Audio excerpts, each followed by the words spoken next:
Sir Raj B Shetty ಅವರು Uppi sir ಹೇಳಿದ್ಮೇಲೆ ಮುಗೀತು. ರಾಜ್ ಅವರೇ ಹೇಳಿ, ನಿಮಗೆ ಅಭಿಮಾನಿಗಳ ಜೊತೆ ಸೇರ್ಕೊಂಡು ಟ್ರೈಲರ್ ಲಾಂಚ್ ಆಗಿದೆ, ನೋಡಿದ್ದೆ ಎಷ್ಟು ಖುಷಿ ಕೊಟ್ಟಿದೆ?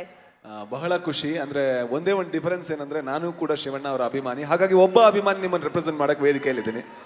So thank you so much. ಇಷ್ಟು ದೊಡ್ಡ ರೆಸ್ಪಾನ್ಸ್ ಸಿಗ್ತಾ ಇದೆ ಟ್ರೈಲರ್ಗೆ. ನಿಮ್ಮ ಮುಖ ನೋಡಿದ್ರೆ, ನಿಮ್ಮ ರೆಸ್ಪಾನ್ಸ್ ನೋಡಿದ್ರೆ ನಮ್ಗೆ ಖುಷಿ ಅನಿಸ್ತಾ ಇದೆ.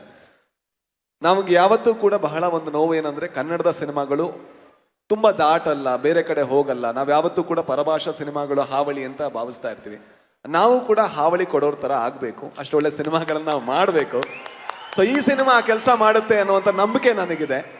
ಅರ್ಜುನ್ ಜನ್ಯ ಅವ್ರ ಜೊತೆ ಮೇ ಬಿ ಮೊದಲ ದಿವಸದಿಂದ ಇವತ್ತಿನ ತನಕ ನಾನು ಹೆಚ್ಚಿನ ಸಲ ಪ್ರತಿ ದಿವಸ ಮಾತಾಡಿದ್ದೀನಿ ಏನಾಗ್ತಿದೆ ಅಂತ. ಯಾಕಂದರೆ ಈ ಸಿನಿಮಾದ ಒಬ್ಬ ವಿದ್ಯಾರ್ಥಿಯಾಗಿ ನನಗೆ ಬಹಳ ಕಲಿಯೋದಕ್ಕಿತ್ತು. ಈ ಸ್ಕೇಲಲ್ಲಿ ನಾವು ಯಾವತ್ತೂ ಆಪ್ರೇಟ್ ಮಾಡೋಕ್ಕಾಗಲ್ಲ. ಸೊ ಅರ್ಜುನ್ ಜನ್ಯ ಅವರು ಬಹಳ ತಾಳ್ಮೆಯಿಂದ, ಬಹಳ ಪ್ರೀತಿಯಿಂದ ಈ ಸಿನಿಮಾನ ಹೆಣೆದಿದ್ದಾರೆ. ನಾನೊಬ್ಬ ನಿರ್ದೇಶಕ ಆದ ಕಾರಣ ಮೊದಲಿಗೆ ಅವರ ಹೆಸರನ್ನು ತಗೋತೀನಿ. ಸೊ ಅವ್ರಿಗೆ ತುಂಬ ಒಳ್ಳೇದಾಗಲಿ. ಸೊ ಅದು ನನ್ನ ಹಾರೈಕೆ. ಜೊತೆಗೆ ನಮ್ಮ ಪ್ರೊಡ್ಯೂಸರ್ ತುಂಬ ಮುಗ್ಧ, ತುಂಬ ಒಳ್ಳೆ ಮನುಷ್ಯ. ಜೊತೆಗೆ ಈ ಸಿನಿಮಾ ಬೇರೆ ಯಾರಾದರೂ ಇಷ್ಟು ಚೆನ್ನಾಗಿ ಮಾಡೋಕ್ಕಾಗುತ್ತೋ ಇಲ್ವೋ, ಅದು ಸ್ವಲ್ಪ ಕಷ್ಟ ಇತ್ತು.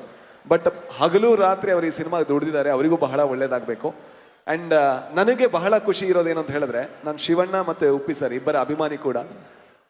ನಾನು ಅವರ ಪೋಸ್ಟರ್ಗಳನ್ನು ನೋಡಿಕೊಂಡು, ಸಿನಿಮಾ ನೋಡಿಕೊಂಡು, ನಾನು ಒಂದು ದಿವಸ ಸಿನಿಮಾ ಬರ್ತೀನಿ ಅಂತ ಯಾವತ್ತೂ ಅಂದ್ಕೊಂಡಿಲ್ಲ. ಈಗ ಸ್ಕ್ರೀನ್ ಶೇರ್ ಮಾಡಿದ್ದೀನಿ.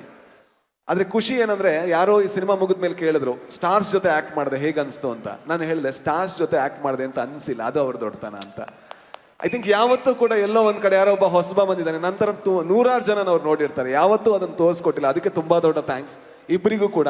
ಆ್ಯಂಡ್ ಯಾವತ್ತೂ ಕೂಡ ಇದೇ ರೀತಿ ನಿಮ್ಮ ಕನ್ನಡ ಸಿನಿಮಾಗಳ ಸೇವೆ ಏನಿದೆ ಅದು ಸಾಕ್ತಾ ಇರಲಿ, ಯಾಕಂದರೆ ನೀವು ತುಂಬ ಇಂಪಾರ್ಟೆಂಟ್. ಜೊತೆಗೆ ಸುಧಾರಾಣಿ ಮ್ಯಾಮ್ ನನ್ನ ತಾಯಿಯ ಫೇವ್ರೇಟ್, ಹಾಗೆ ನನ್ನ ಫೇವ್ರೇಟ್ ಕೂಡ. ಇವ್ರ ಬಗ್ಗೆ ಜಾಸ್ತಿ ನಾನು ಏನು ಹೇಳಲ್ಲ, ಯಾಕಂದರೆ ನನ್ನ ಫ್ರೆಂಡು ಏನು ಹೊಗಳೋದು ಅವ್ರನ್ನ. ಸೊ ಪ್ರಮೋದ್ ಶೆಟ್ಟಿ. ಸೊ ಇಷ್ಟೇ ಕೇಳ್ಕೊಳ್ಳೋದು, ಈ ಸಿನಿಮಾ ಒಂದು ಹೊಸ ರೀತಿಯ ಸಿನಿಮಾ. ಇಲ್ಲಿ ಎಲ್ಲರನ್ನೂ ಕೂಡ ಹೊಸ ರೀತಿಯಾಗಿ ನೋಡ್ತೀರಾ, ಹೊಸ ರೀತಿಯಾಗಿ ಕತೆ ಕಟ್ಟಿದ್ದಾರೆ. ಸೊ ನಮ್ಮ ನಂಬಿಕೆ ಏನು ಅಂದರೆ, ಕನ್ನಡ ಸಿನಿ ಪ್ರೇಕ್ಷಕರು ಕೂಡ ಹೊಸತನಕ್ಕೆ ಹಪಹಪಿಸ್ತಿದ್ದಾರೆ ಅಂತ. ಅದೇನಾದರೂ ಆಗಿದ್ರೆ ಈ ಸಿನಿಮಾಗೊಂದು ಚಾನ್ಸ್ ಕೊಡಿ, ಖಂಡಿತ ನೀವು ರಿಗ್ರೆಟ್ ಮಾಡಲ್ಲ ಅಂತ ನಾವು ಪ್ರಾಮಿಸ್ ಮಾಡ್ತೀವಿ. Thank you so much. ಜೊತೆಗೆ ನೀವು ಕೊಟ್ಟಂಥ ಒಂದು ಗಿಫ್ಟನ್ನು ನನ್ನ ಪ್ರೊಡ್ಯೂಸರ್ ಕೊಡಬೇಕು. 2 ನೋಟ್ ಇತ್ತು. ಸೂಫ್ರಮ್ ಸೋ ಈ ಸಿನಿಮಾ ಇಷ್ಟು ದೊಡ್ಡ ಯಶಸ್ಸಾಗೋದಕ್ಕೆ ನೀವು ಕಾರಣ. ಅದರ ಮೊದಲು ಬಂದಂಥ 2 ನೋಟನ್ನು ನಾನು ಇಟ್ಕೊಂಡಿದ್ದೆ. ಒಂದನ್ನು ಅರ್ಜುನ್ ಜನ್ಯ ಅವ್ರಿಗೆ ಕೊಟ್ಟೆ, ಅದಕ್ಕಿಂತ ಡಬಲ್ ಯಶಸ್ಸಾಗಲಿ ಅಂತ ನಮ್ಮ ನಿರ್ಮಾಪಕರಿಗೆ ಕೊಡ್ತಾ ಇದ್ದೀನಿ. ಒಳ್ಳೆಯದಾಗಲಿ. So sweet. ಅಂದರೆ ಒಬ್ಬ ನಟನಿಗೆ, ಒಬ್ಬ ಸಿನಿಮಾ ಮೇಕರ್ಗೆ ಒಂದು ಸಿನಿಮಾವನ್ನು ಮಾಡಿದಾಗ ಆ ಸಿನಿಮಾದಿಂದ ಬರುವಂತಹ ಆ ಬಾಕ್ಸ್ ಆಫೀಸ್ ಕಲೆಕ್ಷನ್ ಇದೆಯಲ್ಲ, ಅದೊಂದು ಬೇರೆನೇ ಇಮೋಷನ್. ಆ ಕಲೆಕ್ಷನ್ನ ಮೊದಲ ದುಡ್ಡು 500 ರೂಪಾಯಿ 2 ನೋಟನ್ನು ಅವರು ಈ ಚಿತ್ರಕ್ಕೆ ಒಳ್ಳೇದಾಗಲಿ ಅಂತ ನಿರ್ದೇಶಕರಿಗೆ ಹಾಗೂ ನಿರ್ಮಾಪಕರಿಗೆ ಕೊಟ್ಟಿದ್ದಾರಲ್ಲ, 500 ರೂಪಾಯಿ ನೋಟ್ ಕೊಟ್ಟಿದ್ದಾರೆ. ಒಂದು 5 ಸೆಕೆಂಡ್ ಚಪ್ಪಾಳೆ ಹೊಡೆಯೋಕ್ಕಾಗಲ್ಲ ಹೃದಯ ಶ್ರೀಮಂತಿಕೆಗೆ.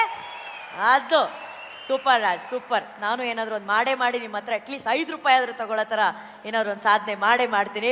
ಬಟ್ ಇವತ್ತು ನಮ್ಮೆಲ್ರಿಗೂ ಒಂದು ಖುಷಿ ಏನಂದರೆ, ಚಲನಚಿತ್ರರಂಗದ ಕಲಾವಿದರು, ನಮ್ಮ 45 ಚಿತ್ರದ ಕಲಾವಿದರು ಒಂದು ಕಡೆ ಆದರೆ,